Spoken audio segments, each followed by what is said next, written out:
Pierre Ourcade. Vous êtes avocat au barreau de Californie, New York et Paris. Bonjour maître et merci d'être avec nous. D'abord, pour bien savoir de quoi l'on parle, un trust, c'est quoi? Alors déjà, un trust en droit français, c'est un ovni, puisqu'il n'existe pas en droit français. Alors un trust, c'est une sorte de giga compte en banque qui présente trois intérêts. D'abord, c'est très facile à mettre en œuvre et à ouvrir. C'est comme ouvrir un compte en banque. Deuxième intérêt, optimisation fiscale. Quand vous mettez vos biens, donc le légataire, en l'occurrence Johnny Hallyday, qui a mis toute sa succession. Il a tout mis. Toute la succession est dans le trust. Les biens immobiliers, les SCI, les droits artistiques, tout est dans le trust. Et les droits de succession, qui sont élevés aux États-Unis si vous ne faites pas un trust, sont réduits. Troisième avantage, le trustee, donc la personne qui est en charge du trust, donc le propriétaire du trust, non, pas le gérant, ouais. C'est le gérant du trust, doit gérer en bon père de famille et faire fructifier les biens qui sont à l'intérieur de ce trust. Donc il y a trois avantages de ce trust. Il faut rappeler que trust, ça veut dire confiance. D'accord. Donc on a parlé d'opacité.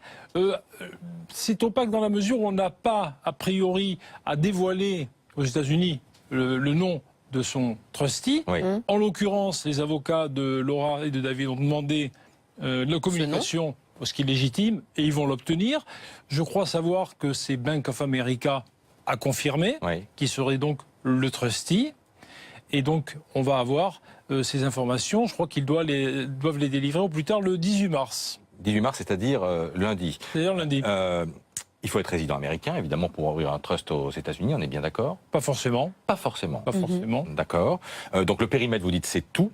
Et le gérant, c'est une banque, Bank of America. Oui, c'est une banque, puisqu'on parle de gérer des biens. Oui. Donc ça peut pas être une personne morale. Oui, ça peut être une personne privée, mais en l'occurrence, avec un tel patrimoine, Johnny Hallyday avait tout intérêt à confier. Ça veut dire que par exemple, en ce moment dans le trust, il y a les loyers de la maison de Saint-Barthélemy, ils vont dans le trust.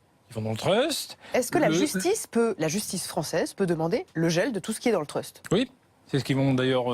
Est-ce que la jurisprudence le permet? Enfin, voilà. Est-ce que dans des cas comparables, parce que Johnny Hallyday n'est pas, c'était pas un cas isolé, même si la fortune est sans doute plus importante que le commun des mortels. Est-ce qu'il y a une jurisprudence qui permet de dire aujourd'hui que, bien, les avocats de David et Laura peuvent obtenir ce qu'ils souhaitent?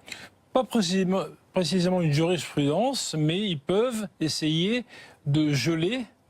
C'est ce qu'ils voulaient demander d'ailleurs en référé hier, de geler ce trust. La jurisprudence Jarre a donné raison à Maurice. Maurice Jarre, c'est un peu différent parce qu'il était, lui, citoyen américain, il vivait depuis 1965, mais il y a cet arrêt de Cour de cassation de 2017 de la jurisprudence Jarre qui compte énormément dans ces affaires. Vous, maître, lorsque vous regardez l'histoire et la façon dont elle se déroule, vous dites quoi? Que les avocats de David et Laura ont plutôt des chances de s'en sortir, à condition qu'ils soient patients? Moi, j'ai tendance à penser que c'est le droit californien qui va prévaloir. Donc vous dites le contraire, c'est-à-dire que c'est Laetitia qui va gagner? Moi, je pense, d'abord, il peut toujours intervenir, une transaction peut toujours intervenir.